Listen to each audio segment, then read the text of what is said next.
Muy buenas noches, Iglesia Bíblica Bautista de Altos Pisos. Estamos gozosos una vez más de estar en la casa del Señor, avanzando en nuestro estudio a través de la Biblia. Ya hemos abarcado casi la totalidad del Antiguo Testamento, empezando con lo que es el Pentateuco, los primeros 5 libros de la ley que fueron escritos por Moisés, ya desde Adán, avanzando por Noé, Abraham, Isaac, Jacob, y después terminando todo el tema del Pentateuco con Moisés a las orillas de la tierra prometida.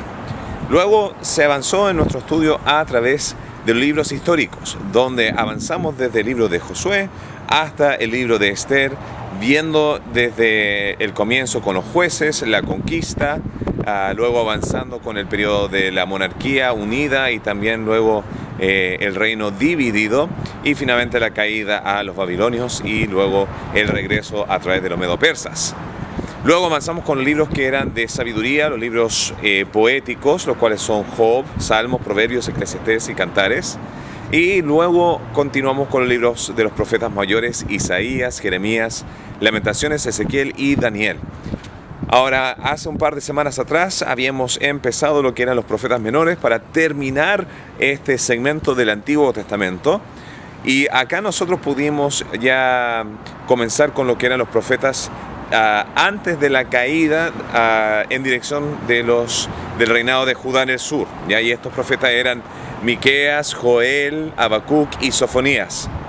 Luego avanzamos la siguiente lección con dos profetas hacia Israel antes de la caída de Israel, y estos eran los profetas de Oseas y Amós. Ahora vamos a continuar con los profetas menores, que son dirigidos a los gentiles o a las naciones alrededor. Y vamos a tener 3 de estos profetas y así ya haber avanzado con 8 de los 12 profetas menores. Ahora, los profetas a las naciones son Jonás, Nahum y Abdías. Y estos van a estar en diferentes periodos históricos. Jonás va a estar profetizando en los tiempos antes de la caída del reino del norte de Israel.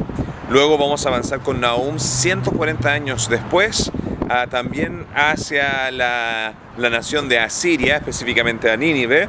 Y luego Abdías va a ser después de la caída de Judá con los babilonios. Entonces son 3 periodos históricos diferentes.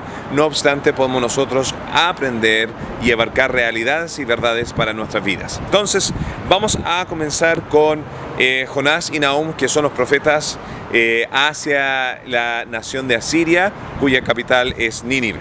Ahora, Jonás y Nahum van a tener un mensaje bien parecido, en el sentido de que Dios ya está al borde de traer su juicio sobre Asiria. Ya se ha colmado su maldad y ya la ira de Dios va a caer sobre ellos. No obstante, la manera en que difiere Jonás y Nahum va a ser que Jonás va a predicar y ellos se van a arrepentir y Dios va a dar una segunda oportunidad. Mientras que en el caso de Nahum, Dios no le va a dar una segunda oportunidad porque su maldad llegó a un colmo y no vimos o no vamos a ver acá un arrepentimiento genuino de la nación de Asiria. Esa es la gran diferencia entre Jonás y Nahum. Ahora, empezando con Jonás, Jonás tiene 4 capítulos y es un personaje bastante único dentro de los profetas menores, ya que no se concentra mucho en las palabras de Jonás, sino se va a concentrar más en la vida de Jonás. Y en el ámbito de su terquedad, su dureza de corazón, de no querer obedecer a Dios, y cómo Dios va a terminar siendo soberano y va a lograr su objetivo. Entonces, capítulo 1 comienza con Jonás, donde vemos el llamado y la comisión a Jonás. Y este llamado y comisión a Jonás va a ser hacia Nínive, una nación, una ciudad bastante brutal, enemigo natural de Israel, y realmente una nación bastante macabra, bastante malvada, lleno de iniquidad, impíos, pecado, etc. Ahora, esto es lo interesante, ya que Jonás se hace referencia en otra parte de la Biblia, ¿ya? En el libro de Segunda de Reyes, capítulo 14, versículo 25, tenemos otra referencia de Jonás, y estas son las únicas referencias que tenemos de este profeta. Y Dios había ocupado a Jonás para ir a un rey que se llama Jeroboam II, ya no confundirse con Jeroboam, quien dividió el reino del norte con el sur, pero Jeroboam II va a ser un rey cuya longanimidad, su reinado va a ser bastante largo. Va a durar sobre 40 años. Y Dios mandó a Jonás, o Jonás fue por sí mismo, vamos a tomar la primera postura de que Dios lo mandó, para decirle a este rey que su reinado va a durar un tiempo largo. No va a ser breve, no va a sucumbir en una instancia, pero es interesante que a través de este mismo rey, un par de años después, unos años después, vemos al profeta Amós de Judá en el sur, que va a venir a atacar, a regañar, a profetizar en contra de la maldad de Israel. Dos profetas con dos diferentes mensajes, con dos diferentes intenciones. Pero podemos agarrar de parte de esta historia de Jonás en el libro de los Reyes, que Jonás tal vez tenía una predisposición de querer ver a Israel progresar.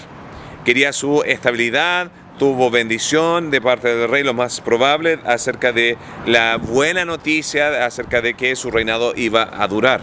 Entonces vemos una preconcepción que tiene este profeta hacia Israel sobre su deseo de ser obediente ante Dios. Y acá encontramos muchos principios bien valorados acerca de la importancia que nosotros tenemos como creyentes de buscar más el beneficio de Dios y obediencia a Él que nosotros lograr nuestro propio objetivo.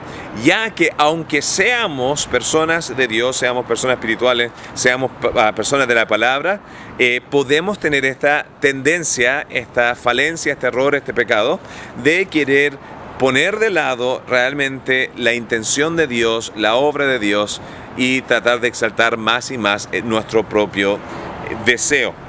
Entonces, ¿qué vemos en capítulo 1? Bueno, vemos el llamado de la comisión. Jonás predicó un periodo de paz para Israel y ahora Dios está llamando para que vaya hacia Nínive. Ahora, él decide ser desobediente a Dios e ir al lugar más remoto del mundo conocido, ¿ya? Tarsis. ¿Dónde está Tarsis? ¿Ya? Muchos arqueólogos, muchos teólogos, muchos estudiadores creen que Tarsis está en la provincia sur de España. Entonces, en vez de ir hacia el norte y entrar a la provincia de Asiria, él fue hacia el oeste, lo más lejos posible. Y a través de esta condición, de este destino, Dios va a traer una tormenta, y en aquella tormenta le va a ir bastante mal. La tripulación pagana empieza a orar a sus dioses, empiezan a tirar suerte para ver quién es el autor de esta gran tormenta, y así apaciguar a sus dioses paganos, y la suerte cae sobre Jonás. Y Jonás simplemente dice, sí, soy yo. Me estoy arrancando de Dios, y la única manera de poder acalmar esta tormenta es si es que me lanzan al mar. Y así lo hicieron. Para salvar el barco, lanzaron a Jonás al mar. Ahora, luego llega el gran pez. Luego en capítulo 2 vemos una oración de Jonás. Y este es un capítulo bastante corto, 10 versículos, donde aquí vamos a estar viendo Jonás a un pseudo arrepentimiento, a un casi arrepentimiento, donde en ningún punto reconoce su pecado, en ningún punto reconoce su maldad, en ningún momento dice que va a cambiar. Simplemente le empieza a relatar a Dios su condición y dice proféticamente, y eventualmente voy a adorar en tu templo. Ahora, dentro de todo eso, Dios demuestra su misericordia dándole una segunda oportunidad. Y esto es bastante importante cuando viene a la misericordia de Dios, ya que Jonás, estando en condición de perdición, sea en la tormenta o dentro del pez, aún ahí adentro ya va a tener esta experiencia de misericordia de Dios, y eso no lo va a cambiar a él de ser misericordioso con otros en su propia condición de gran perdición. Ahora, acá me gustaría detenerme porque vemos que Dios contesta la oración, está 3 días ahí y es vomitado.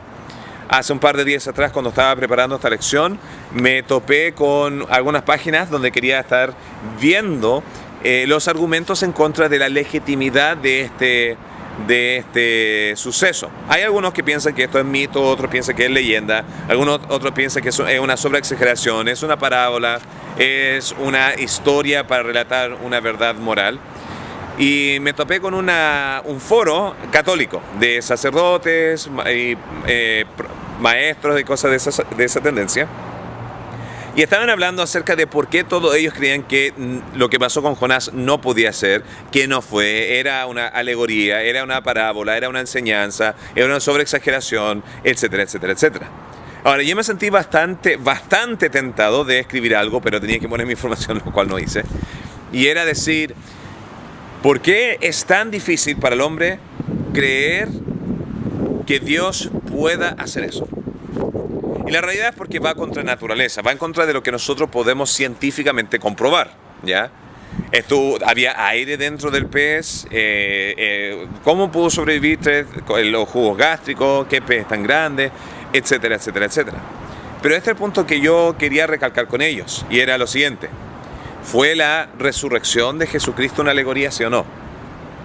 Y eso sería sacrilegio, sería herejía, sería blasfemo para cualquier católico creer eso. Pero, ¿por qué creen que es posible la resurrección de los muertos después de 3 días y pensar que esto es una alegoría porque va contra la naturaleza? Y ahí es donde yo apuntaría a la señal de Jesús. Jesús dijo, la señal se va a dar la misma señal de Jonás, que estuvo 3 días dentro del vientre del pez. Y esa va a ser la señal acerca de Jesús. Y estaba haciendo referencia a su vida, a su muerte y su resurrección. Entonces, si la ocasión con Jonás fue una alegoría, entonces Jesús está diciendo entonces su resurrección es una alegoría. Y si la resurrección de Jesús es una alegoría, seguimos viviendo en pecado, no hay ninguna opción de salvación y no hay ninguna esperanza. Entonces acá vemos todo este efecto dominó. Ahora, la realidad es que la Biblia acá nos da demasiado detalle como para poder nosotros pensar que es una parábola o una historia moral. Los personajes son legítimos, son reales. Las ciudades describen como lo era en aquellos tiempos. Las terminologías, todo dentro de la historia nos da a entender de que es algo real. Aquellas mismas personas, cuando se le hizo otra pregunta en el mismo foro acerca de qué otras áreas de la Biblia son ficticios, hablaron de Job, hablaron de la creación y el diluvio, ¿ya? Y lo que están haciendo es sacar cada elemento sobrenatural en el cual Dios tiene control y poder para poder ellos estar en tranquilidad con el mundo secular y así estar de la mano. La realidad es que nuestra fe se basa en cosas sobrenaturales, sobre principios que van más allá de la razón, que van penetrando a un cambio y a un cambio y un impacto dentro de lo que es el poder de Dios, que es el creador de todo el universo. Bueno, capítulo 3, luego avanza, vemos a Jonás que no clama por misericordia en el barco, que tampoco clama misericordia dentro del pez, sino solamente reconoce y sin pedir perdón, Dios le da una segunda oportunidad.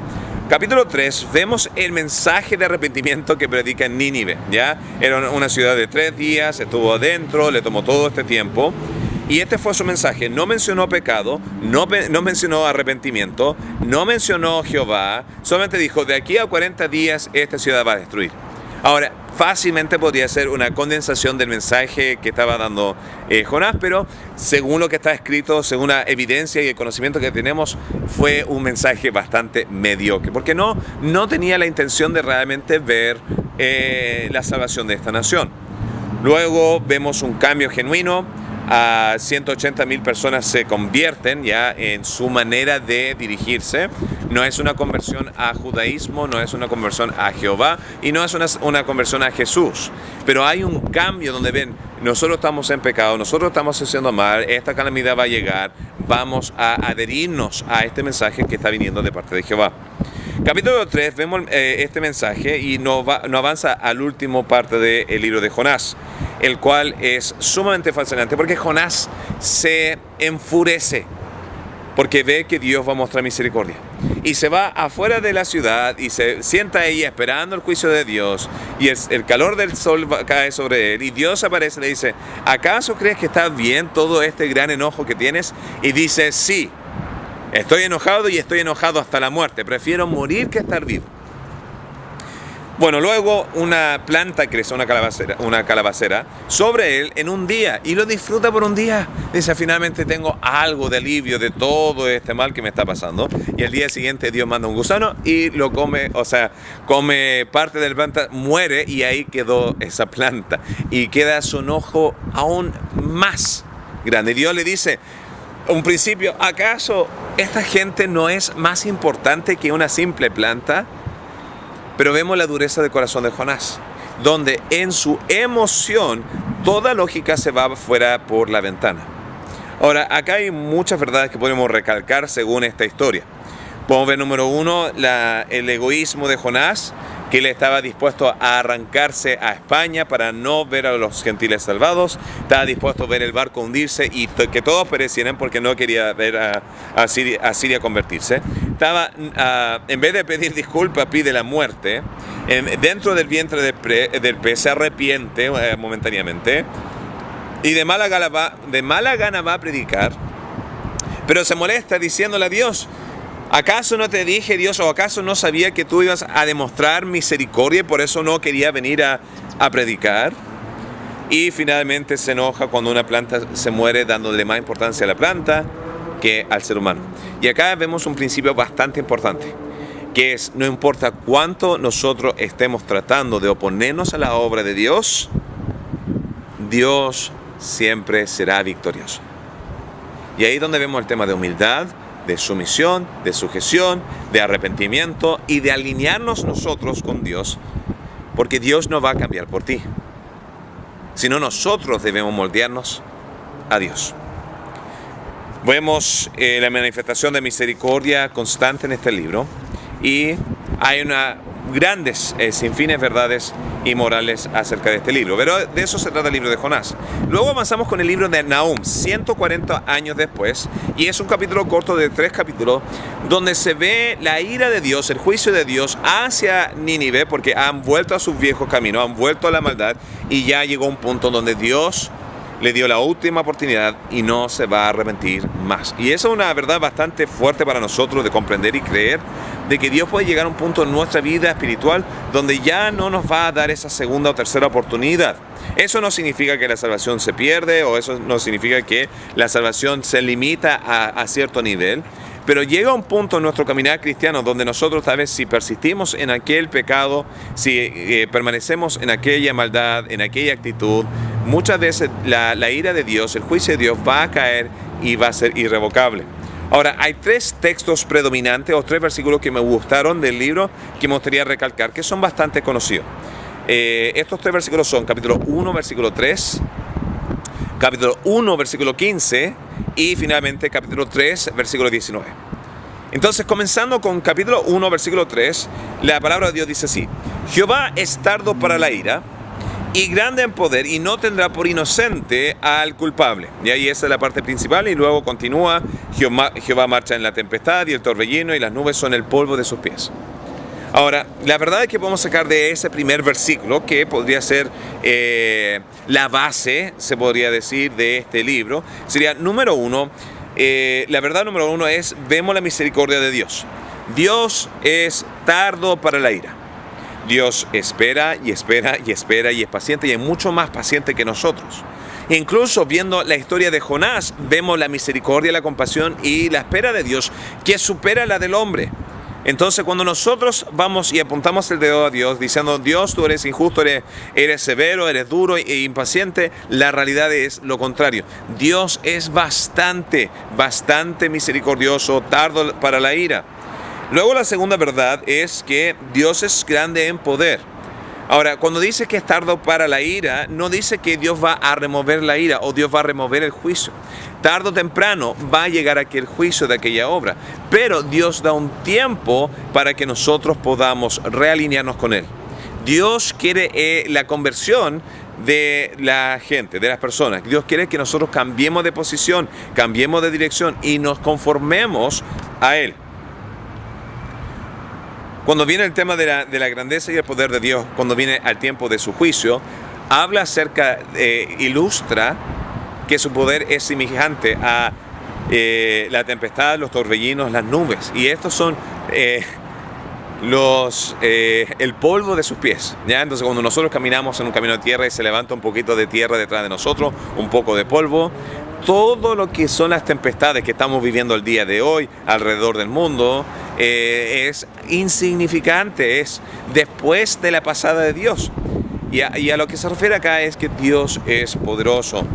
Finalmente, tercer verdad acá es que no tendrá por inocente el culpable. Y es un punto importante, porque nosotros muchas veces nos gusta clamar eso cuando juzgamos a los que nos hacen mal. Pero al mismo tiempo nosotros debemos autoanalizarnos nosotros y decir, ¿acaso yo no he sido también culpable? Entonces, en vez de estar pendiente del error ajeno, concentrémonos nosotros mismos, ver dónde nosotros podemos ser a veces culpables, porque Dios no tendrá al inocente por culpable. Y no tendrá... no va a dejar que el culpable vaya sin juicio. Capítulo 1, versículo 15, luego avanza con un texto que también se ocupa en el libro de Romanos, capítulo 10. Dice, he aquí sobre los montes los pies del que trae buenas nuevas, del que anuncia la paz. Celebra, oh Judá, tus fiestas, cumple tus votos, porque nunca más volverá a pasar por ti el malvado. Pereció del todo, ¿ya? La primera cosa que hay que notar acá es por qué está hablando de montes. Ahora, en Chile tenemos bastantes montes, tenemos bastantes montañas, tenemos la cordillera de los Andes, pero la razón por qué se habla acerca de los montes acá era que en los tiempos antiguos, en Judá y en Israel, había un network, había una red de comunicación que era la más rápida de todos en el tiempo antiguo, que era a través de señales de humo y señales de fuego. Y estas señales de fuego de un monte a otro, de una montaña a otro, desde Jerusalén, la cual estaba encima del Monte de los Olivos, lo cual encuentro fascinante, ya que Cristo fue ahí para empezar realmente este mensaje de bienaventuranza. Pero en el tiempo antiguo, cuando se avisaba de algo nuevo, de algo importante, sea guerra, sea alguna festividad religiosa, se hacía este comunicado para que todo el mundo rápidamente pudiera saber. Entonces ella está hablando, he aquí los pies de los que están anunciando sobre los montes, ¿ya?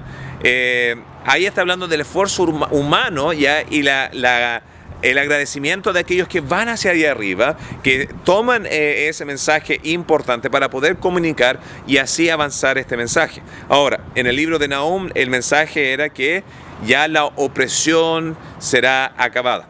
Pero este llega a un segundo punto importante que muchas veces podríamos nosotros ignorar. Y es el hecho de que está hablando acerca de Judá y no acerca de Israel.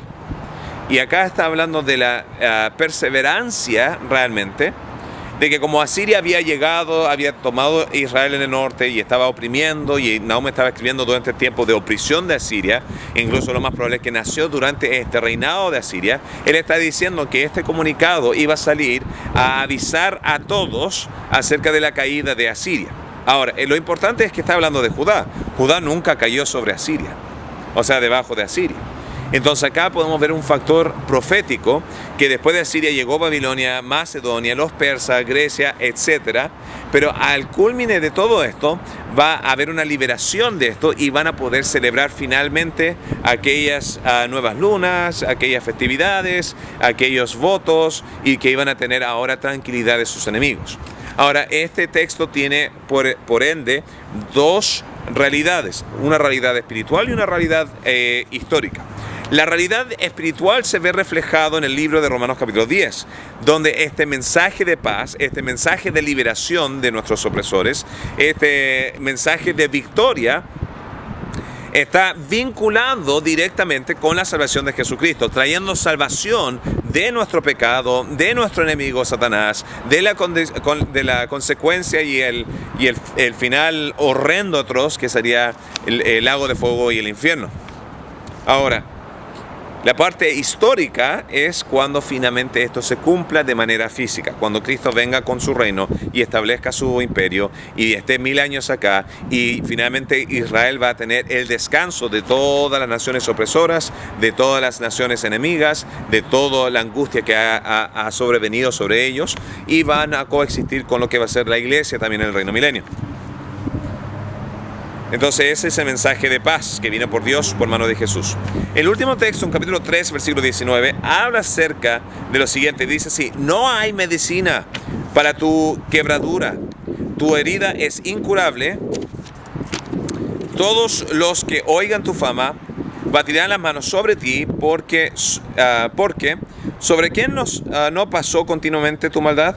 ¿Ya? Entonces está hablando acá, finalmente, terminando el libro, que no va a haber medicina para Asiria, que este juicio es final, que este juicio es constante, determinado, no va a haber una segunda oportunidad como se le demostró por primera vez con Jonás, que lo que llegó va a llegar, que ya ha pasado la parte de curación, que no va a poder sobrevivir. Y la realidad es que desde entonces, ya desde la caída de Nínive, hasta ahora no ha habido realmente una resurgencia, se podría decir, de esta ciudad de Nínive. No se ha visto el imperio de Asiria, no se ha visto realmente la nación de ella surgiendo. Incluso cuando Alejandro Magno estaba en una batalla y vio a lejos la ruina, él no supo y se asombró de que aquella ruina era la de Asiria, esta ciudad que tomaba 3 días para poder cruzar, que tenía por lo menos una población de 180.000 personas. ¿Ya? Entonces acá estamos viendo que su final fue rotundo, sin retorno. Y de la misma manera nosotros debemos entender que hay veces donde las consecuencias que vengan al cristiano son irreversibles. He escuchado de personas que en estado de promiscuidad, ya vivieron una vida entregado a temas que Dios prohíbe y contrajeron sobre ellos el SIDA. Luego se convirtieron, cambiaron su forma de vivir, cambiaron su forma de andar y realmente se entregaron a las cosas de Dios. Pero no obstante, el SIDA nunca se fue y perecieron de ello.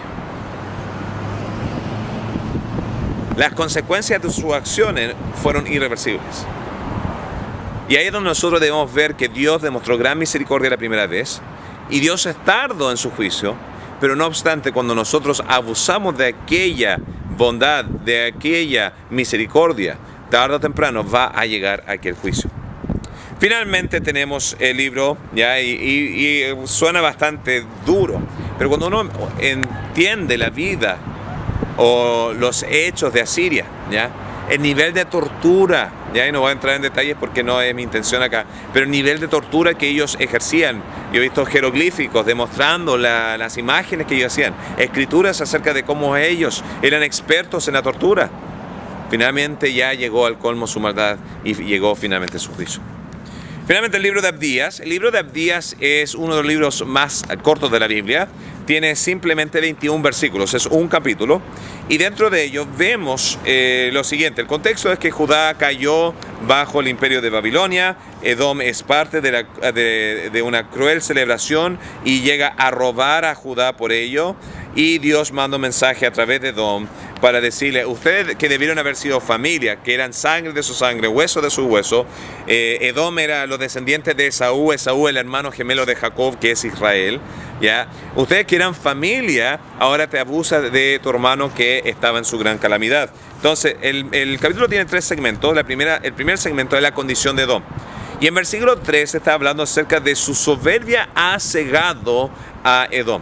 Y de la misma manera, aquellos que tienen soberbia, aquellos que son orgullosos, aquellos que son tercos en esa área, donde se ven por encima de lo que realmente son cegados a la realidad. Y Jehová está demostrando esto a Edom: ustedes se han cegado, piensen que estando allá arriba en los montes, su nido está arriba, que nadie los va a llegar a tocar, desde arriba los voy a alcanzar, desde arriba los voy a agarrar. ¿Por qué? Por la maldad que ellos hicieron. Y en versículos 2 al 14 vemos una secuencia de 8 cosas que hicieron Edom contra Judá, las cuales son: número 1, te quedaste mirando, no fuiste a ayudar. Número 2, te alegraste. Número 3, te jactaste de lo que estaba pasando, que es una elevada manera de alegrarse de alguien en su calamidad. Número 4, entraste en Jerusalén. Número 5, miraste adentro para ver todas las cosas que quedaron. Número 6, tomaste de lo suyo. Número 7, empezaste a matar a aquellos que se estaban arrancando, y aquellos quienes no mataron, número 8, lo entregaste a tus enemigos. Y por ende, versículo 15 llega: va a llegar la represalia de Dios. Como tú hiciste con Israel, así se hará contigo. Y ahí vemos una gran verdad, de la cual es: lo que uno siembra, cosecha. Lo que tú hiciste al resto, te va a llegar a ti. Ten gran cuidado de cómo tú actúas y caminas. Haz lo correcto porque amas a Dios. Haz lo correcto porque eso es justo. Pero además, si es que tienes una tentación de hacer lo malvado, recuerda: lo que tú siembras, aquello mismo segarás. Había un padre que tenía unos hijos, y un hijo llegó llorando a su padre diciendo: papá, ellos de allá se estaban burlando de mí. Y uno de ellos era el otro hermano. Después de una represalia por lo que estaba pasando, llegó el otro hermano llorando diciendo: se están burlando de mí con el mismo nombre que estaban burlándose del otro hermano. Y la admisión, las palabras de aliento de su padre a aquel hijo era: lo que uno siembra, eso mismo cosecha. Aunque no nos gusten esas realidades, son verdades de motivación para nosotros. Un buffer, una pared, una limitación, un obstáculo, que cuando nos sentimos tentados de engañar al resto, de robar al resto, de ser infieles con el resto, eso mismo lo que yo estoy tirando hacia afuera es lo mismo que va a llegar de vuelta hacia mí. Versículo 17 termina el libro de Abdías con este último pensamiento: que mientras toda esta calamidad llegó a Judá, aún de ahí, del remanente, Dios salvará y traerá de vuelta a Sion. Dios no se ha olvidado de su pueblo, no se ha olvidado de su pacto, no se ha olvidado de su palabra. No obstante, aquellos que se alegran en el tiempo del juicio ajeno, tengan cuidado, ya que lo que uno ciega, eso es lo que uno va a cegar. Finalmente, como resumen, Jonás demuestra la misericordia de Dios hacia los gentiles y demuestra la dureza del corazón del profeta. Nahum demuestra el juicio de Dios eminente de aquellos que no se convierten y que se mantienen en su mal camino. Y Abdías demuestra esta última gran verdad, la cual es la arrogancia del hombre de pensar que a mí no me va a pasar.